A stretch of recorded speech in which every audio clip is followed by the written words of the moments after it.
안녕하세요. 모두가 사는 교회 올리브교회 박종범 목사입니다. 오늘도 하나님의 은혜와 평강이 우리 주 예수 그리스도 안에서 저와 우리 모두에게 넘쳐나길 주의 이름으로 축복합니다. 오늘은 잠언 26장 1절에서 8절 말씀에 근거해서 미련함을 벗어버리는 길이라는 제목으로 하나님의 말씀을 나누도록 하겠습니다. 오늘 잠언 26장은 미련함에 대해서 말씀하고 있습니다. 지혜의 반대말은 미련함이지요. 잠언 전체의 주제가 지혜라고 한다면 미련함도 깊은 연관이 있겠습니다. 지혜의 반대말이 미련함이기 때문이지요. 그래서 하나님께서는 우리 성도가 지혜롭지 않으면 미련한 길로 간다라고 말씀합니다. 그래서요, 미련함을 떨쳐버리는 것, 이것은 우리 인생의 중요한 경건이라고 할 수 있겠습니다.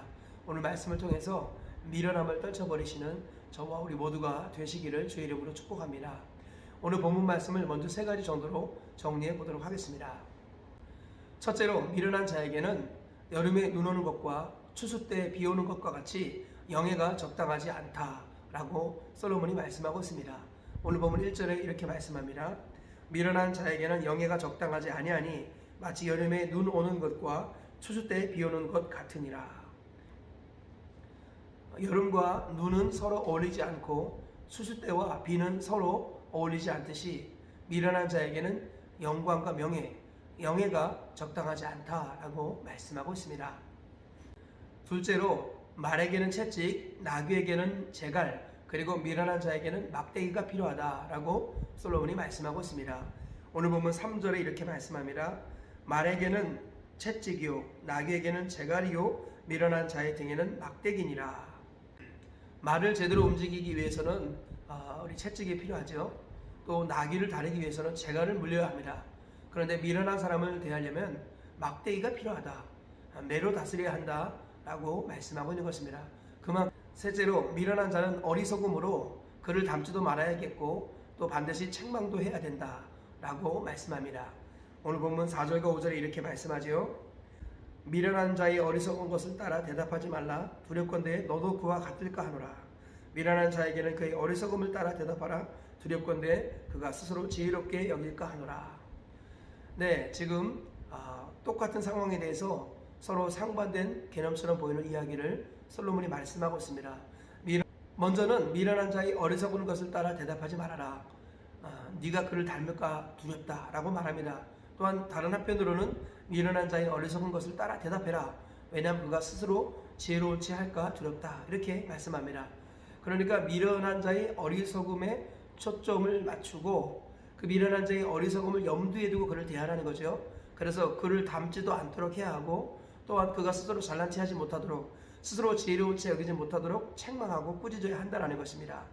그래서 지혜로운 사람은 미련한 자를 대할 때 그를 닮지도 않고 동시에 그가 주도권을 갖지 못하도록 책망하기도 한다라는 것입니다.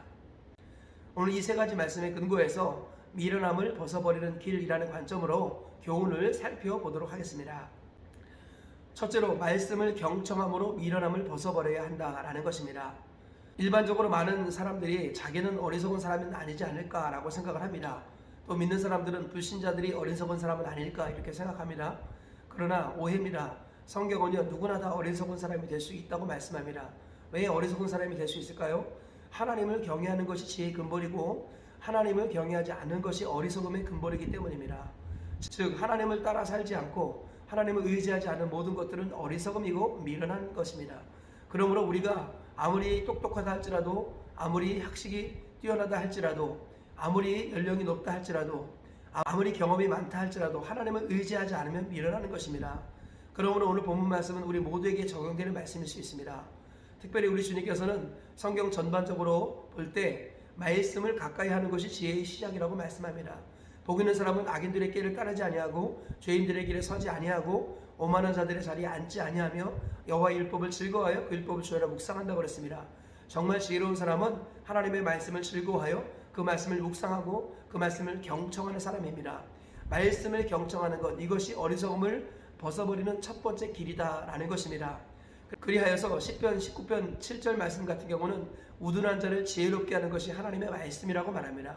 말씀을 가까이 하는 것이 어리석은 자를 지혜롭게 만드는 첫 번째 길이다라는 것입니다. 항상 말씀에 경청하시기를 축복합니다.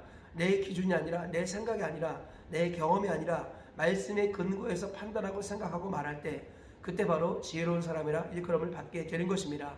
하나님 말씀에 대한 태도, 이것이 지혜와 미련함을 결정하는 것이다라는 것입니다. 말씀을 항상 경청하셔서 말씀으로 말미암아 미련함을 벗어버리시는 저와 우리 모두가 되시기를 주님의 이름으로 축복합니다.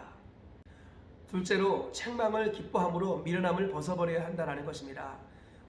본문에서 솔로몬은 말에게는 채찍이 필요하고 나귀에게는 재갈이 필요하고 미련한 자의 등에는 막대기가 필요하다 이렇게 말씀합니다. 막대기라는 것이 무엇입니까? 그것은 바로 징계를 말하고 책망을 말하는 것입니다. 우리가 미련함을 벗어버리는 길이 무엇일까요? 그것은 책망을 즐겨 듣는 것입니다. 징계를 기뻐하는 것입니다. 하나님께서 미련한 우리를 인도하실 때 사람 막대기와 인생 채찍으로 우리를 다스린다는 것을 잊지 말아야겠습니다. 지혜로운 다윗조차도 이렇게 고백했지요. 내가 사망의 음침한 골짜기로 다닐지라도 해를 두려워하지 않을 것은 주께서 나와 함께 하심이라. 주의 지팡이와 막대기가 나를 안위하시나이다. 다윗은 주님의 지팡이와 막대기의 인도를 받아서 평안한 길을 걸어가게 되었다라고 말씀하고 있습니다. 푸른 초장 쉴 만한 물가로 바르게 가는 길은 무엇입니까? 바로 지팡이와 막대기의 인도를 받는 것입니다. 하나님께서 우리를 책망하시고 우리를 징계하실 때 그것을 즐겨 듣는 것, 이것이 바로 어리석음을 떨쳐버리는, 미련함을 떨쳐버리는 길이다라는 것입니다. 잠언 22장 15절에도 이렇게 말씀하죠. 아이의 마음에는 미련한 것이 얽혔나니 징계하는 채찍이 이를 멀리 쫓아내리라. 미련함을 쫓아버리는 것은 바로 징계하는 채찍이라는 것입니다. 자녀의 마음에 어리석음이 있을 때 매를 대면은 지혜로운 자녀로 변화됩니다. 성도들에게 말씀의 채찍을 대고 말씀의 막대기를 댈 때 성도들은 비로소 지혜로워지는 것입니다. 하나님께서는 미련함을 벗어버리는 길, 그것은 바로 징계와 책망을 기뻐하는 것이다 라고 오늘 우리에게 말씀하고 있습니다. 예수님도 베드로에게 말씀하시기를 내 양을 치라 이렇게 말씀하셨습니다. 주님은 말씀으로 양을 먹일 뿐만 아니라 말씀으로 양을 치라고 말씀하셨습니다. 하나님의 말씀으로 양들을 책망하고 징계하고 훈계해야 된다는 것입니다. 그럴 때 바로 우리가 어리석음을 그리고 미련함을 벗어버릴 수 있다는 것입니다. 모든 성경은 하나님의 감동으로 된 것으로 교훈과 책망과 바르게 함과 의로 교육하기 유익하다고 말씀합니다. 하나님의 말씀은 반드시 책망이 있습니다. 책망을 즐겨 듣고 책망을 기뻐할 때 지혜로운 사람으로 변화되는 것입니다. 저와 우리 모두가 오늘 이 말씀을 기억하시면서 책망과 징계를 기뻐하셔서 어리석음을 벗어버리고 지혜로운 사람으로 인정받으시기를 주님의 이름으로 축복합니다. 셋째로 말하기를 절제함으로 어리석음을 벗어버려야 한다라는 것입니다. 본문에서 솔로몬은 미련한 자의 어리석음을 따라 대답하지 말아라. 너도 그를 닮을까 두렵다. 또 미련한 자의 어리석음에 따라 대답해라. 그가 스스로 지혜롭게 여길까 두렵다. 이렇게 말씀하죠. 즉 미련한 자는 그 미련함을 무엇으로 다 쏟아냅니까? 말로 쏟아낸다라는 것입니다. 그래서 미련한 자의 그 말을 본받지 말고 그와 말을 섞지 말라. 또는 미련한 자의 말을 끊어버려라. 그래서 그가 스스로 지혜롭게 여기지 못하도록 해라. 이렇게 말씀합니다. 그래서 잠언 10장 19절에 이렇게 말씀합니다. 말이 많은 자는 허물을 면하기 어려우나 그 입술을 제어하는 자는 지혜가 있느니라. 입술을 제어하는 자가 지혜가 있는 것입니다. 말을 조심하는 것이 지혜로운 사람이라는 것입니다. 이스라엘 백성들이 어리석게도 광야에서 멸망받았습니다. 왜 그랬습니까? 하나님의 은혜를 저버리고 그 어리석음을 입술의 말로 다 쏟아냈기 때문입니다. 하나님께서 너희 말이 내 귀에 들릴 대로 내가 너에게 행하리라 하시며 그들을 멸망시키셨다라는 것입니다. 그러므로 미련한 자가 그 미련함을 벗어버리는 길이 무엇이냐? 바로 말을 조심하는 것입니다. 절대로 함부로 말을 하지 않는 것입니다. 말하기는 더디하고 듣기를 속히 하는 것, 이것이 바로 지혜로운 자로 인정받는 길이고 미련함을 떨쳐버리는 길이다라는 것입니다. 그러므로 하나님의 사람들이 하나님 앞에 지혜롭기를 원한다면 말을 조심해야겠습니다. 속에 있는 이야기를 다 쏟아내면 반드시 미련한 자가 되고 모든 관계는 깨지게 되고 반드시 그 말로 인하여 심판을 받게 되는 것입니다. 이 말씀을 기억하시면서 오늘도 입술의 말을 조심하기를 축복합니다. 말하기를 더디하시기를 주의 이름으로 축복합니다. 그리하여서 입술을 날마다 제어함으로 지혜 있는 자라 인정받으시는 저와 우리 모두가 되시기를 주의 이름으로 축복합니다. 말씀의 결론을 맺겠습니다. 미련한 자에 관한 이 말씀을 통하여서 미련함을 벗어버리는 길이라는 관점으로 세 가지 교훈을 살펴보았습니다. 첫째로 말씀을 경청함으로 미련함을 벗어버려야 한다는 것입니다. 하나님의 말씀은 우둔한 자를 지혜롭게 합니다. 말씀을 경청할 때 하나님의 지혜가 임하는 것입니다. 둘째로 책망을 기뻐함으로 미련함을 벗어버려야 합니다. 하나님의 말씀은 우리를 책망하는 것이 본질입니다. 말씀의 책망을 기쁘게 받아들이고 또 목자와 스승의 책망을 기쁘게 받아들일 때 미련함을 벗어버릴 수 있는 것입니다. 셋째, 말하기를 절제함으로 미련함을 벗어버려야 합니다. 우리 주님께서는 말을 많이 하면 허물을 면하기 어렵지만 그 입술을 제어하는 자는 지혜가 있다고 말씀하십니다. 입술을 제어하시기를 축복합니다. 그리하여 해서 하나님과 사람 앞에 지혜로운 자로 인정받으시기를 축복합니다.